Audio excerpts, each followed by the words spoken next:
Merci Saliou pour cette brève exposé. En tout cas, ça me sera très difficile de pouvoir développer un point parce que je dirais que Saliou a tout dit. Nous allons en tout cas essayer de repartir de ce qu'il vient de dire, peut-être encore apporter notre point de vue.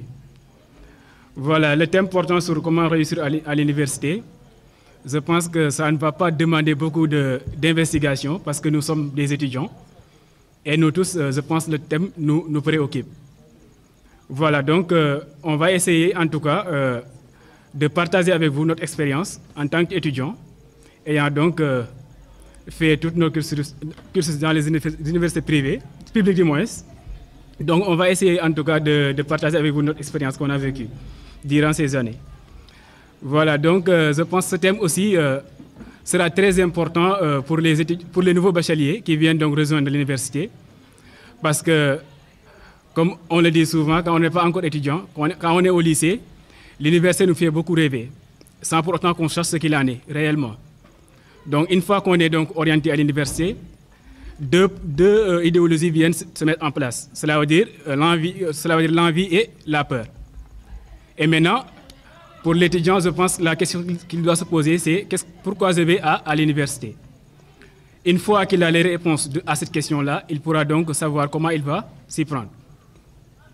Donc, pour mieux aborder ce sujet, donc, je vais peut-être tous ces trois aspects, à savoir l'aspect éducatif, l'aspect social et la spécialité.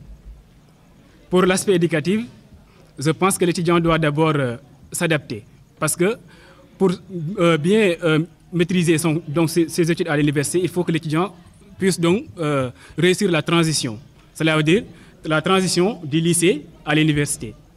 Parce que, comme on le dit à chaque fois, il faut que l'étudiant puisse donc s'adapter au milieu universitaire, parce que les vies ne sont pas les mêmes. Parce que quand tu es étudiant, quand tu es élève, par exemple, tu avais l'habitude souvent d'avoir ton enseignant qui est à temps plein avec toi, qui t'explique tous les points, et il y a aussi un certain nombre d'élèves avec qui tu partages la même classe. Mais une fois que tu es à l'université maintenant, les choses vont changer. Déjà, tu as un amphi avec des centaines d'étudiants, mais aussi, quand tu es dans les universités, à savoir les cours à distance, tu ne vois même pas ton enseignant, celui qui t'enseigne. Donc, tu es obligé de faire tes recherches ou bien voir comment le contacter et avoir des informations. Donc, il faut que l'étudiant puisse donc s'adapter à ce milieu-là et pouvoir donc récolter toute information. Et à part l'adaptation aussi, il faut que l'étudiant soit donc organisé. L'organisation, c'est quelque chose qui est très important pour l'étudiant. Parce que si tu n'es pas organisé, tu ne pourras pas savoir comment donc tu vas prendre, qui va donc t'occuper de tes études et les autres travaux. Parce que l'étudiant a toujours l'habitude des fois de combiner ses études comme moi. Je le prends souvent exemple avec moi. Je combine les études avec du travail. Donc, si tu n'es pas organisé, tu risques donc de négliger tes études et te focaliser sur le travail, ou bien perdre au profit de l'autre. Donc c'est pourquoi donc l'étudiant doit être organisé, pouvoir donc organiser son temps, manager son temps en tout cas. Et pour cela aussi, il faut bien définir votre planning, savoir quelles sont donc les priorités. Ce sont les études qui sont vos priorités. L'étudiant doit donc prioriser les études.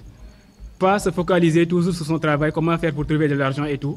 Parce que la majeure partie des étudiants, quand ils sont à l'université, la première chose qu'ils pensent, c'est la bourse d'abord. Il faut avoir une bourse et consort.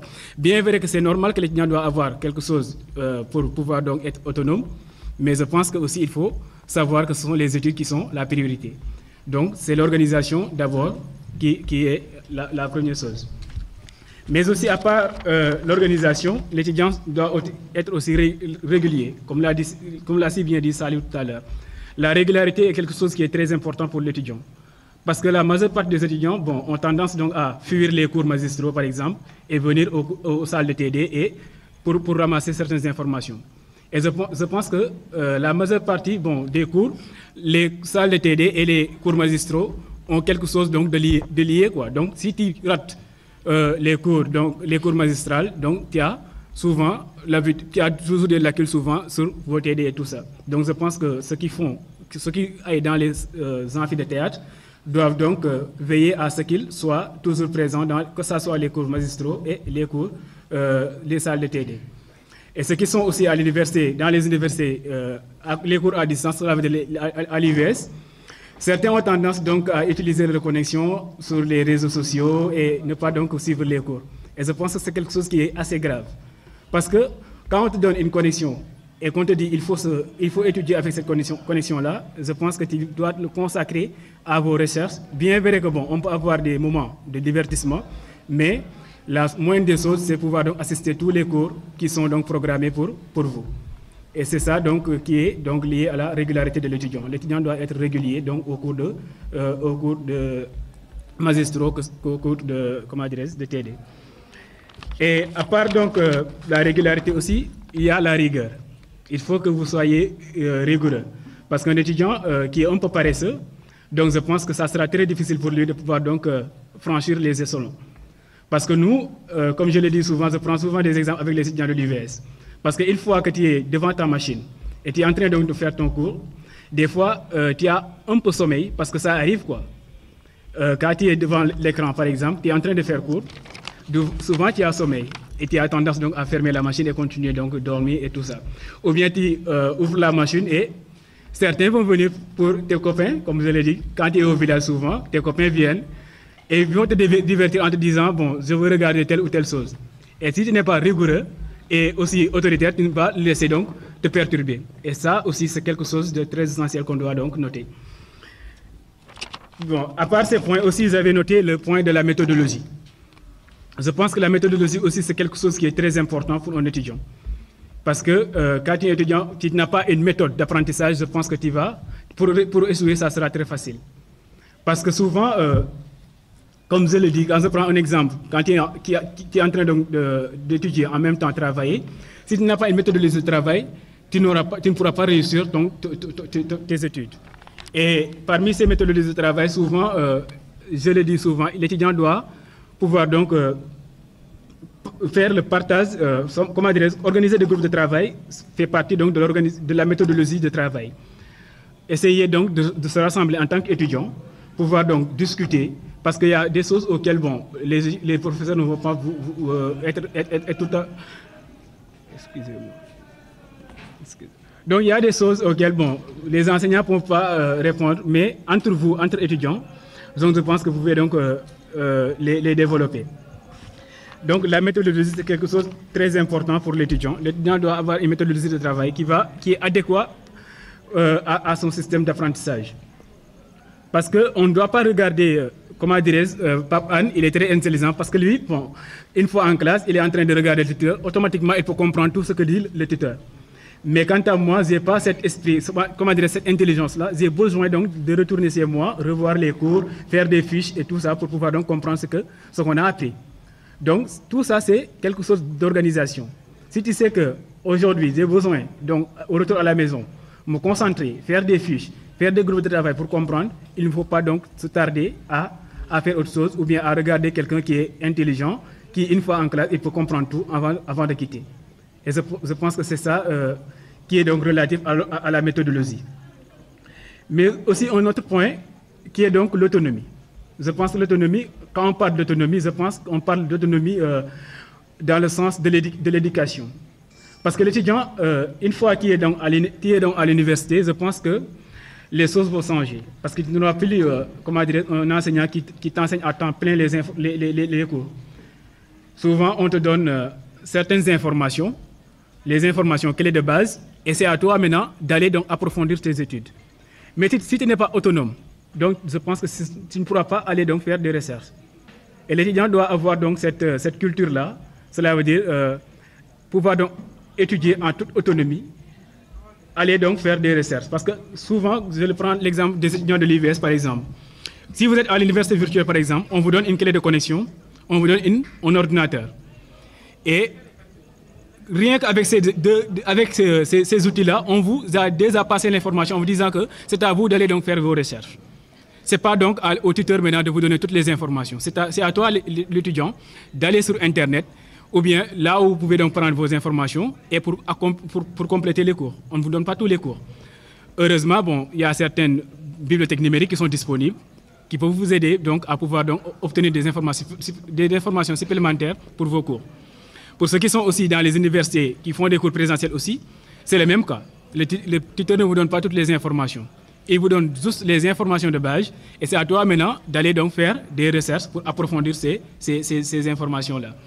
Et c'est pourquoi donc, je le disais souvent avec les étudiants de l'informatique, il y a des plateformes qui sont là, gratuites, comme les MOOC, Massive Online Cours, qui sont des bibliothèques numériques qui vous permettront aujourd'hui de pouvoir donc faire vos recherches, aller sur Internet, faire des cours gratuitement avec des certifications. Non seulement ça va booster votre CV, mais ça va faciliter votre employabilité. Donc je pense que c'est des choses très importantes que l'étudiant doit savoir, qui va les permettre peut-être de pouvoir être autonome dans ses études. Hormis ce point aussi, j'avais souligné un autre point qui est le projet personnel. Le projet personnel, cela veut dire, quand tu es étudiant, tu dois avoir un objectif. Savoir qu'est-ce que je veux. Je veux donc continuer mes études jusqu'en master ou bien je veux faire juste ma première année et aller faire autre chose. Donc, si tu n'as pas cette projet personnel-là, je pense que ça sera très difficile pour toi de pouvoir donc atteindre ces objectifs. Parce que souvent, les étudiants prennent l'université comme un choix par défaut. Par exemple, bon, je n'ai pas pu donc aller dans les universités privées ou bien aller à l'extérieur, ainsi de suite. L'université est mon choix par défaut. Souvent, ces gens-là n'ont pas d'objectif, n'ont pas donc de projet personnel pour leurs études universitaires. Donc, celui qui est donc à l'université, je pense, au moins, tu dois donc fixer ton objectif. D'abord, en première année, tu peux dire, aujourd'hui, je veux atteindre ma licence, obtenir ma licence. Et dès la première année, tu vas donc mettre au travail, mettre tous les moyens, les dispositions nécessaires pour pouvoir donc atteindre ce niveau-là. Une fois maintenant en licence, tu vas fixer d'autres objectifs, à savoir donc je veux obtenir mon master. Et c'est comme ça que vous allez donc graver les échelons. Voilà, donc pour l'aspect éducatif, ce sont les points-là que j'avais notés pour pouvoir donc les développer avec vous. Mais aussi pour l'aspect social, j'avais donc à énumérer donc, les organisations étudiantines. À l'occurrence, par exemple, les amicales. Je pense que ce sont des choses aussi qui aident beaucoup l'étudiant à pouvoir donc réussir. Parce que, je prends l'exemple sur nous, hein, parce qu'en première année, comme vous le savez, on n'avait pas une amicale qui était en place. On ne se connaissait pas. Nous qui étions dans l'université virtuelle du Sénégal, nous, la promotion 3 de l'UVS, on ne se connaissait même pas, nous les étudiants de l'AMAI. On avait tendance donc à étudier, de façon personnelle. On faisait nos recherches personnellement. Et souvent, avec les amicales, ça vous aide entre étudiants de vous connaître, pouvoir donc organiser vos groupes de travail et pouvoir donc partager des informations. Et je pense que c'est quelque chose qui est très important parce que ça m'a beaucoup aidé en deuxième année parce qu'en première année, je ne connaissais pas mes camarades étudiants. Et c'était très difficile pour moi en première année pouvoir donc valider ma licence. Parce qu'il m'arrivait des fois même, je faisais des exercices et quand je me bloque, je n'ai pas quelqu'un à m'aider. Il m'arrivait des fois même à aller à l'UT, essayer de voir si j'aurais des étudiants qui sont en classe supérieure, en master ou bien en licence 3 pour m'aider donc à pouvoir donc débloquer ces lacunes. Mais avec ces amicales-là, je pense que c'est quelque chose qui est très important pour les étudiants parce que dès la première année, vous allez vous connaître, vous saurez avec qui vous êtes de la même filière et comme ça, vous allez donc organiser vos groupes de travail. Et les groupes de travail, c'est quelque chose qui est très important parce que ça comble donc le vide que le tuteur a laissé. Parce qu'entre vous, par exemple, celui-là a compris cette matière, l'autre a compris l'autre matière. Quand vous êtes ensemble, à chaque fois que vous faites des exercices, donc l'un peut guider l'autre à pouvoir mieux comprendre ce qu'ils sont en train d'étudier. Et pour cela aussi, j'avais énuméré le point aussi des spécialités, qui est le dernier point que je voulais donc développer avec vous. Les spécialités, je pense que aussi c'est quelque chose qui est très important pour l'étudiant. Parce qu'on a tendance, dès la première année, de choisir quelles sont les matières qu'on va étudier et quelles sont les matières qu'on va laisser en rade. Et je pense que ce n'est pas quelque chose qui favorise la réussite de l'étudiant. Parce que quand on est à l'université, par exemple, et on dit que, par exemple, je fais mathématiques et informatique, je choisis les maths et je n'apprends pas du moins l'informatique, souvent, j'ai des soucis. Une fois que, qu'on spécialise et qu'on sait que l'informatique vient souvent dans les matières, dans les domaines mathématiques par exemple, souvent tu auras des problèmes parce que tu avais négligé donc certaines matières. Donc, comme je l'ai dit, dès la première année, tu dois donc avoir l'habitude d'apprendre toutes les matières. Une fois que tu es spécialisé maintenant, ça ne sera pas quelque chose, ça va être bénéfique pour vous. Parce que quel que soit alpha, l'étudiant doit avoir une connaissance large sur la matière. Parce qu'il faut savoir aussi, si tu es étudiant et qui passe en première année par exemple, il faut penser que vos petits sœurs et frères vont venir et ils vont vous demander des informations. Et si tu n'étais pas quelqu'un qui suivait certaines informations, je pense que tu ne pourras pas les répondre. Et je pense que c'est quelque chose qui est très important parce que j'ai des amis avec qui j'ai partagé la même filière, mathématiques appliquées informatique. Dès la première année, ils me disaient que je ne prenne pas l'informatique.